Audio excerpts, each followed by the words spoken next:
आज ना सब बढ़िया। नहीं, जोक सुनोगे? जोक बहुत बढ़िया जोक है भाई साहब। हंसी नहीं आई ना तो तुम्हारा नाम ज्ञानी नहीं। अरे सुनो तो सही। मतलब मैं ना ऐसे ब्राउज कर रहा था इंटरनेट, तो मुझे मोदी जी का एक बात सुनने को मिला, जहां पे उन्होंने बोला कि क्रिटिसिज्म ये डेमोक्रेसी की आत्मा है। हंसी आई नहीं आई? सबकी हवा टाइट होगी, इसमें क्या जोक मारूं? मैं तो मार दूंगा, बट ये बात proof as in proof use नहीं कर सकते ना मेरे बेल पेपर के लिए। पीएम ने तो कहा था मारने के लिए जोक, क्रिटिसिज्म के लिए ओके तो थे। नहीं बेटा चल जेल में। ऐसा कैसे? हिपोक्रेसी की भी सीमा होती है। यही तो प्रॉब्लम है इनको ना, थोड़ी सी मतलब ऐसे मुझे लगता है भूल जाने की बीमारी है। भूला, हाँ, ये बोल के चले जाते हैं, फिर ये और इनकी पार्टी वाले खुद भूल जाते हैं। हमारे यहाँ ऐसा ही होता है। कल मैं तुम्हें बताया, ग्रोक सबकी खोल के दे रहा है इज्जत। जितना भी प्रोपागेंडा झूठ फैलाया हुआ तुम आराम से एक क्लिक के साथ फैक्ट चेक कर सकते हो। तो जैसे मैं सुबह उठा ना, मैं एक चीज देखी इमेज के तौर पे। अब मेरे को मालूम है ये चल रहा है प्रोपागेंडा फिर से कि क्रेडिबिलिटी पे क्वेश्चन कर दे। तो एक लिस्ट थी कि फेमस इन्फ्लुएंसर एक्स पे जो मिसलीडिंग या फॉल्स इन्फॉर्मेशन स्प्रेड करते हैं। तो ये 10 लोगों के नाम आए, तो इनमें से बहुत सारे नाम तो मैं पहले से जानता था। मैं सरप्राइज था, बग्गा को तुम सीरियसली लेते हो? ये बग्गा सीरियस कब से हो गया? मैं बग्गा बग्गा ले मेरा जग्गा। अबे साले। तो इनमें से बहुत सारे नाम मैं जानता भी था, बट फिर भी मैं कहा यार ऐसे ये इतनी इन्फॉर्मेशन, इतनी डिटेल ऐसा प्रॉम्प्ट क्या डाला होगा कि ये सबको ऐसा इंडिविजुअली पकड़ के लाया। तो मैं तो ऐसा पागल होता नहीं। तो मैं कहा ग्रोक दिखाए ना, तो ग्रोक को जाके पूछते हैं ये तूने डाले क्या? तो मैं उससे बोला फैक्ट चेक कर इसको, जो तूने बोला है कि नहीं बोला। भाई वो मुकर गया ग्रोक। मैं भाई नहीं बता सकता, मैं नहीं बता सकता ये मेरा है कि नहीं है। मैं तेरा ही तो है, कहता लग मेरा रहा है, बट ओरिजिनल सोर्स पे दे। ओरिजिनल सोर्स उसका ग्रोक की प्रोफाइल है, मैं वहां गया वो सस्पेंडेड है। अबे कहता मैं नहीं बता सकता, सच भी हो सकता है बट नहीं भी हो सकता। मैं कहा तू पकौड़े, तेरी भी हवा खराब है, तेरी भी हवा खराब हो रही है, मैं इकलौता नहीं हूं यहाँ पे। जोर जोर से बोल के लोगों को स्कीमें बता दे। और ये सब मेरे को इसलिए करना पड़ा है आज, क्योंकि आज ये शुरू हो गया कि खबर ये भी आ गई ग्रोक जो है कांग्रेसी है। कांग्रेसी ग्रोक, ग्रोक कांग्रेसी। मैं नहीं बोल रहा भाई, है ये बात है कि ग्रोक डायरेक्टली कनेक्टेड है कांग्रेस के आईटी सेल से। भाई साहब पहला तो मेरा क्वेश्चन था, इनके पास आईटी सेल है? क्या कर रही है? निकाला क्यों नहीं, बंद क्यों नहीं किया वो सेगमेंट इन्होंने, जो साले 10 साल में राहुल गांधी को पप्पू का टैग से नहीं हटा पाए। मैं जोक नहीं कर रहा, मैंने को आज ही बीजेपी के आईटी सेल से ये दिखाया आलू सोना। ऐसी मशीन लगाऊंगा, इस साइड से आलू घुसेगा, उस साइड से सोना निकलेगा, इस साइड से आलू डालो, उस साइड से सोना निकालो। इतना पैसा बनेगा तो पता नहीं होगा क्या करना है पैसे का। तुम्हें मालूम, मुझे मालूम, ये गलत इन्फॉर्मेशन है, गलत बात है, आउट ऑफ कॉन्टेक्स्ट बात है। ये रुक रहे हैं, कांग्रेस आईटी सेल है, धिक्कार है उन पे। फिर गजब बेइज्जती है। ये तो अपने को पहले दिन से पता था कि ये होगा।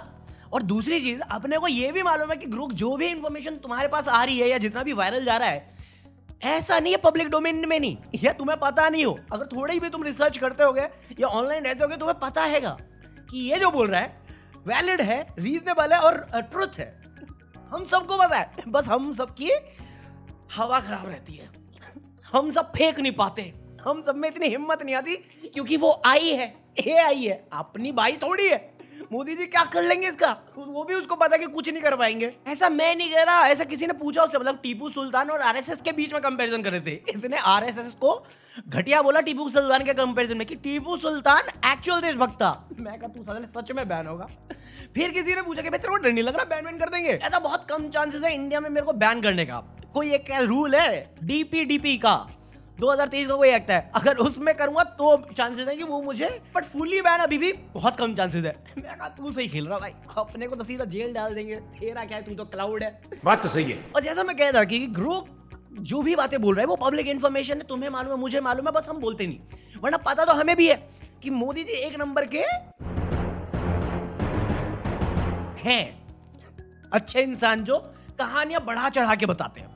मैं फेकू बोलना चाह रहा हूँ कुल मिला के, बट मैं बोल नहीं सकता क्योंकि कुछ लोग गुस्सा हो जाएंगे। डर का माहौल है मेरे हाथों में, हाँ कांप रहे हूं मैं। तो उनका एक क्लेम था ना कि हाँ उन्होंने डिजिटल कैमरा यूज किया था, फिर ईमेल यूज किया था।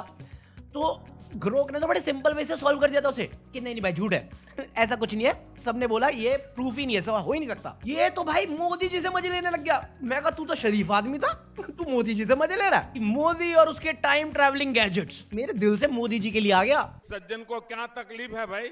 तो जहां पे ये एआई और एआई नर्डी और बैकबेंचर की बहस चल रही है, वहां पे मोदी जी का एक और पॉडकास्ट आया है, मतलब बड़े दिनों के बाद हम बेवतनों को यार गोदी मीडिया की इंटरनेशनल खुशबू आई है। कोई सेंस है इस बात की? तुम्हें यकीन नहीं हो रहा ये विदेशी गोदी मीडिया है। इस इंटरव्यू के लिए ये जो बंदा है इंटरनेशनल गोदी, उसने 2 दिन तक फास्ट किया, उपवास रखा है मोदी जी की ऑनर में, सम्मान में। मुझे वो इंटरव्यू याद आ गया, दोस्ती बनी रहे।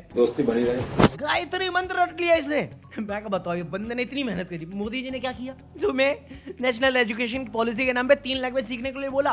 वो अंग्रेज, मोदी जी को इंग्लिश नहीं आती, इंटरव्यू हिंदी में कर रहे हैं। मैं कल रात को सोच रहा था पवन कल्याण को भी लेके, कि पवन कल्याण बोल रहा है मैं हिंदी के अगेंस्ट नहीं, मैं हिंदी के अगेंस्ट नहीं। मैं कहा तूने फिर बात तेलुगु में क्यों बोली, तू तो हिंदी बोल। फिर मैं तुम्हारे बाप का नौकर नहीं। अभी आंध्रा का सीएम आके बोला कि यार देखो ये सब हवा में बातें हो रही हैं, अपन ऐसा फोर्स नहीं कर रहे, तुम्हारी मदर टंग तो रहेगी बट हिंदी हमारे नेशनल हो जाएगा ना, क्योंकि नेशनल लैंग्वेज है हिंदी। मैं कहा नहीं है नेशनल लैंग्वेज, प्रोमिनेंट लैंग्वेज है और 40-44% हिंदी बोलते हैं। बट आप तो झूठ मत बोलो, हिंदी नेशनल लैंग्वेज नहीं है, ऑफिशियल लैंग्वेज है, इंग्लिश के साथ में उसके अलावा भी है। तो ये क्या फेंक रहे हो? जहां भी बोल सकते हैं झूठ बोलो। फिर इनका ना एक बहुत इंटरेस्टिंग सवाल लगा मुझे, जो बंदा था इंग्लिश वाला, उसने पूछा अब उसके उनके बचपन के बारे में। और मैं 2 दिन से ना ध्रुव राठी देख रहा हूँ रात में, जब मेरे को नींद नहीं आती। तो मोदी जी ने कहा मैं बहुत गरीब घर का था, मेरे पास जूते खरीदने के पैसे नहीं थे, तो मैं ऐसी वाइट कन्वर्स के जूते पहनता था और वो गंदे हो जाते थे, तो मैं ऐसा चौक लेके, चौक भी चोरी करके चुरा के स्कूल खत्म होने के बाद वो साफ करता था। मैं कहा ठीक है कोई दिक्कत नहीं। एक बार फिर दूसरी क्लिप थी जहाँ पे कहा कि मैं गरीब था, इतना गरीब था कि हम जूते ही नहीं रख सकते थे। तो मैं स्कूल जा रहा था, मेरे मामा ने मेरे को देखा कि मेरे पैर में जूते ही नहीं थे, तो उन्होंने मुझे नया जूता दिलवाया। मैं कहा तुम्हारा मामा तुम्हें अपने गरीबी हालत में देख रहा है और सोच रहा है तुम्हारे पास जूते नहीं, तुम कैसे गरीब हो यार? तुम्हारे मामा को नहीं पता तुम गरीब हो, कैसे हो सकता है? मतलब मेरे को याद है हमारी गरीबी, मेरा जूता फटा हुआ था, मैं टेप से चिपका के गया और वो टेप दिखा, लोग हम हंसी मजाक, बट मेरी सच्चाई थी वो, और उसको मैं ऐसा ढिंडोरा भी नहीं बताता। बट जहां तक मुझे याद है रेलवे प्लेटफॉर्म पे ऐसा कंपार्टमेंट में चाय नहीं भेजते थे। ये टी स्टॉल थी इसके फादर की, इसके भाई बहन है, वो मचा सजा के रखी हुई है इन्होंने। क्या फेंक रहे हो, क्या फेंक रहे हो? ऐसा मैं नहीं यार, ऐसा मैंने सोचा, बट फिर मैं सोचा क्या पता मोदी जी सच कह रहे हो। देखो बैलेंस रखना पड़ता है, मेरी हवा खराब हो जाती है, सच कह रहे हो। तो मैंने सजेशन दिया, सजेशन देना चाहिए, क्लाउड है, फायदा हो सकता है। तो मैंने बोला कि यार मेरे को मन की बात में पूरा एपिसोड चाहिए आपके बचपन के मेजर इवेंट्स के साथ, कि आपने मगरमच्छ कब पकड़ा, आप ट्रेन में चाय कब बेचते थे, आपने हाथ कब पढ़ना शुरू किया ताकि आपको सीट मिल जाए, आपको चाय फेंक के मारा था या नहीं मारा था, क्योंकि बहुत जगह पे कंफ्यूजिंग है वो। और ये कौन से मामा थे जिसने आपको जूता दिलवाया बचपन में, बट आज तक आपने हमें नहीं मिलवाया उनसे? इतना महान काम किया था उन्होंने। अब्बा नहीं मानेंगे। और भाई एक्सट्रीम पॉवर्टी में, वो भी 1950s और 60s की बात कर रहे हैं हम लोग यहाँ पे। तुम आज एक्सट्रीम पॉवर्टी जब भी सुनोगे तुम्हें झुग्गी झोपड़ी याद आएगा। उस टाइम में झुग्गी झोपड़ी में रहने वाला बंदा इस टाइप की फोटो कैसे क्लिक करवा सकता है भाई साहब? बड़ी मुश्किल से। मैं एक्सट्रीम पॉवर्टी भी नहीं, पॉवर्टी ले लो मेरा। 2010-11 में मेरी एक फोटो मिलेगी तुम्हें सूट सलवार सूट्स में, वो भी वो सूट है जो मेरी बहन की शादी का था, उस टाइम लिया गया था, वही मैंने फेयरवेल में पहना था। ये 1960s की बात कर रहे हैं। इतनी एक्सट्रीम पॉवर्टी मेरे को भी चाहिए। वो कहते हैं ना हम गरीब आदमी है जिनका महल होता है, मुझे वो गरीबी चाहिए। ये वही गरीबी की बात कर रहे हैं। और जब भी इनकी बातें सुनो मेरे तो से निकल ही रहा है एक सेम चीज। अरे हम तो फकीर आदमी हैं, झोला लेके चल पड़ेंगे जी। यार ये बंदा ईमेल यूज करता है, कैमरा यूज करता है, फॉरेन ट्रिप मार आता है, जूते हैं इसके पास, वेल ड्रेस्ड रहता है, उसके बाद बोलता है एक्सट्रीम पॉवर्टी। कैसे? हाउ भाई? ये फकीरी मेरे पास क्यों नहीं आ रही? बताओ कहाँ पे चाय बेच रही है? मैं तैयार हूँ, बाहर में गई डिग्री मेरी, मैं डिग्री भी दिखाने को तैयार हूँ। तुम रख लो मेरी डिग्री, मेरे को जगह बताओ कहाँ चाय बेचनी है ऐसी। मैं नहीं बताऊंगा। 2020 में इन्होंने बोला था इंडिया चाइना बॉर्डर पे कुछ नहीं हुआ, सब चंगा सी। अब कह रहे हैं कि 2020 में कुछ तो हुआ था, अब चंगा सी। तो 2020 में जो सीमा पर जो घटनाएं घटी, उसके कारण हमारे बीच स्थितियां काफी दूरी की बन गई। लेकिन अभी राष्ट्रपति श्री के साथ मेरा मिलना हुआ, उसके बाद सीमा पर जो चीजें थी उसमें नॉर्मल से आ चुकी हैं। 2020 के पहले की स्थिति में हम लोग अब काम कर रहे हैं। मैं क्या कहना क्या चाह रहे हो? उस टाइम सच बोल रहे थे, अभी झूठ बोल रहे हो, या अभी सच बोल रहे हो उस टाइम झूठ बोल रहे थे? मैं हैरान हूँ। अरे आप क्यों हैरान हो? आप ही ने तो बोला है दोनों। मैं बोला नहीं, भूल जाते हैं। और ये इंटरव्यू देख के और इनकी कुछ बातें फॉरेन ट्रिप पे जो भी इन्होंने बोला है और देश में जो करते हैं ये पॉलिटिक्स के टाइम या इलेक्शन के टाइम में, वहां पे मुझे समझ में आ गया इनके 2 रूप हैं। एक देश में इलेक्शन के टाइम में जब ये बोलते हैं तब इनका बंटवारे वाला पॉलिटिक्स होता है। एक बार ये जीत जाते हैं फिर इनका वापस सुप्रीम वाला पॉलिटिक्स होता है जहाँ पे ये घूमेंगे फिरेंगे नाचेंगे गाएंगे ऐश करेंगे और ब्राह्मण वाला रूल करेंगे कि मैंने गरीबी में जिया अब मैं अय्याशी में जीऊंगा।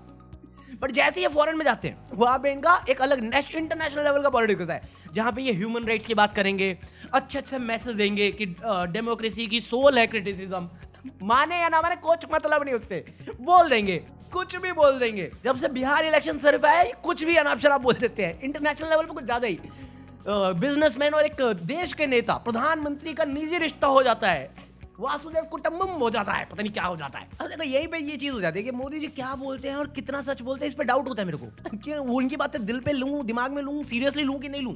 और यही बीजेपी का हिसाब है। मतलब मैंने एक खबर पढ़ी कि 660 करोड़ का लॉस हुआ है वीजा कैंसिलेशन पे। अब मैं सोचा इतना बड़ा खर्चा हुआ होगा कहीं तो बात होगी इसकी, कहीं नहीं थी। तो मैं गया फिर क्रॉस चेक करने के लिए ग्रुप के साथ, क्या था बात तो सही है आधी।